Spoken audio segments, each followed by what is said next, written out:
stay like always.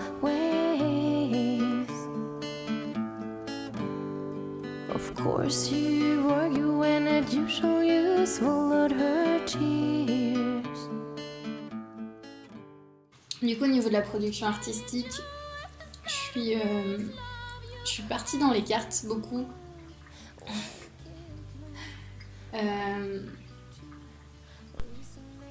Au début, c'était plus une envie de continuer à faire circuler de l'art malgré tout ce qui est interdit en ce moment. C'était plus ça. J'ai envie que ça circule par la poste, que les gens puissent en voir.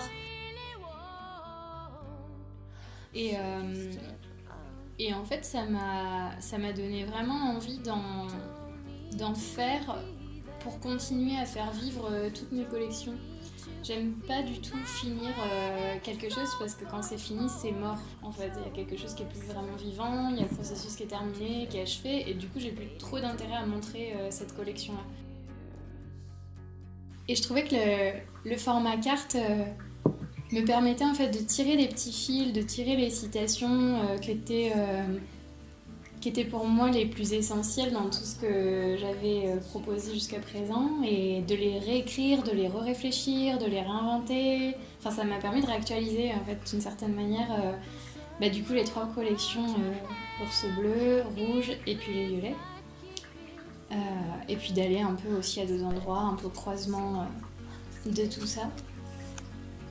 Du coup, dans la production, je suis beaucoup là-dedans, et puis du coup, dans la préparation du spectacle de l'ours bleu aussi.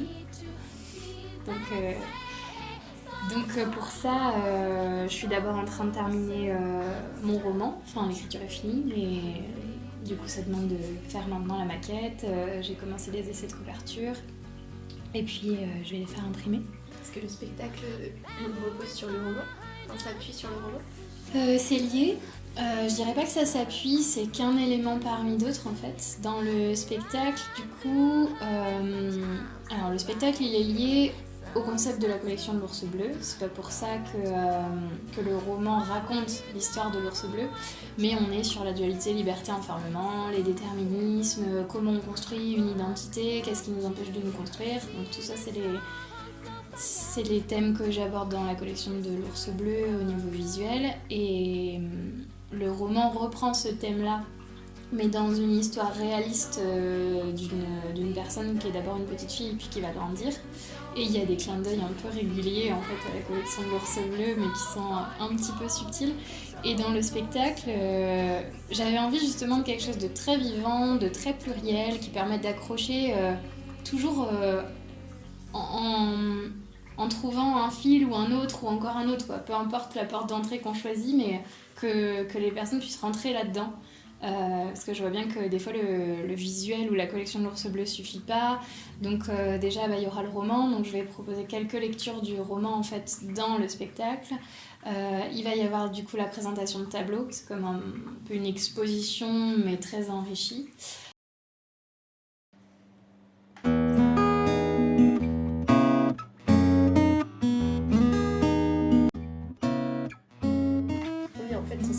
Il est à l'image de tes œuvres plastiques, il est très composé de plein de techniques. Oui, c'est des rencontres en fait. Je pense que de toute façon, c'est très à l'image du réel. Il n'y a pas qu'une matière, il n'y a pas qu'une essence, il n'y a pas qu'une raison, il n'y a pas qu'un grand sens à la vie. Il y a tout plein de rencontres en fait entre tout. Et la complexité, elle est réelle. Alors des fois elle nous dépasse, des fois on se met un peu dedans, mais je tiens à ce qu'elle y soit.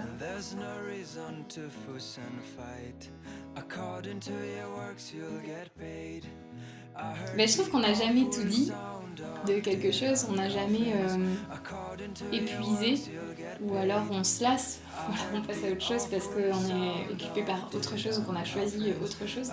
Mais il y a toujours à redire, à réinventer. En plus, ça bouge. C'est-à-dire que ce qu'on a dit à un moment, on le dira d'une autre manière, avec une autre forme plus tard.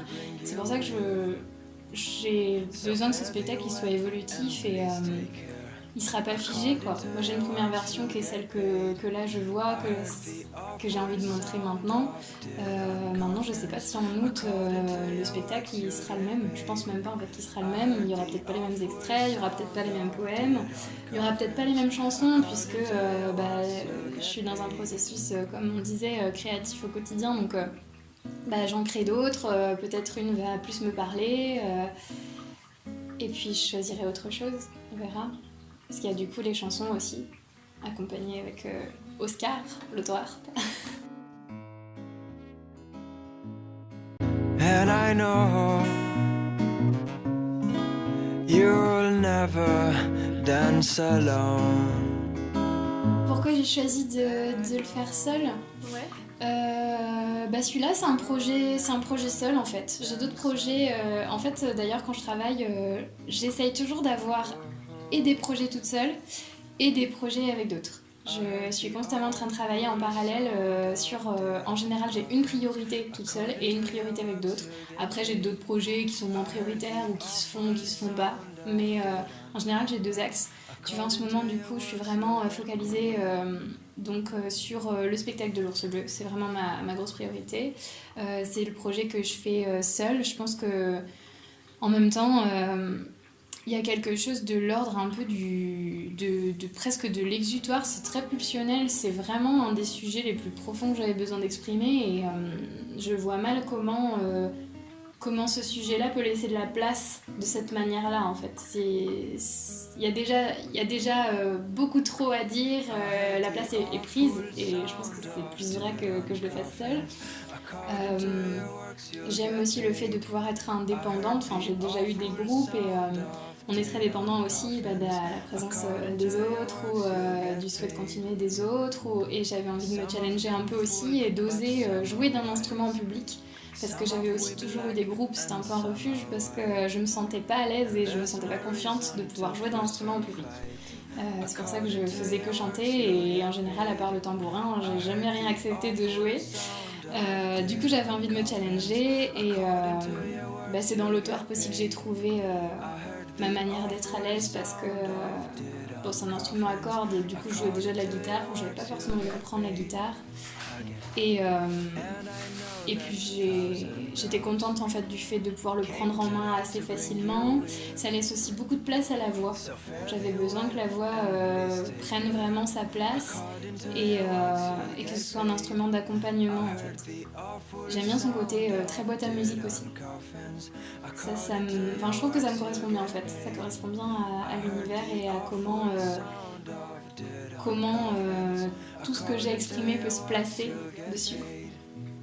Donc il y a ça. Et après j'ai toujours aussi donc un projet en coopération. En ce moment par exemple je travaille avec une personne qui s'appelle Elisabeth Joubot.